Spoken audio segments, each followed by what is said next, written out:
USCIS को director Joseph एडलोले भर्खर recently मात्र के भनेका छन् भने असाइलमको सम्पूर्ण प्रोसेस चाहिँ अब डिसिजन चाहिँ रोकिदिने, डिसिजन अहिले दिँदै नदिने। तर यो भनाइको अर्थ के हो त भन्दा तपाईको असाइलम फाइल गर्न पाउनुहुन्छ, पाउनुहुन्छ।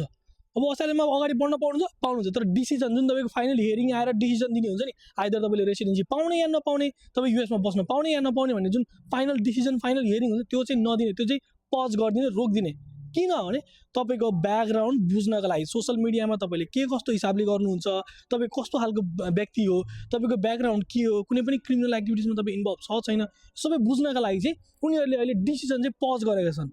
यो तपाईहरुले तलपट्टिको न्यूजमा पनि देख्न सक्नुहुन्छ। यसले तपाईलाई कोलाई असर गर्छ त, जो जति पनि असाइलम फाइल गर्दै हुन्छ, असाइलम सिकरहरु हुनुहुन्छ, जो चाहिँ धेरै समयदेखि युएसमा बस्दै आउनु भएको छ असाइली स्ट्याटसमा, भने हो उहाँहरुलाई चाहिँ यसले थोरै बहुत लम्बा तौडा अलिकति टाइम बढी लगाउन सक्छ र उहाँहरुलाई चाहिँ असर गर्न सक्छ। बाँकी अरु जो पनि सोच्नु भएको छ अब असाइलम फाइल गर्छु जेन्युइन प्रोसेसबाट भने तपाईहरु still you can go ahead and start the application process.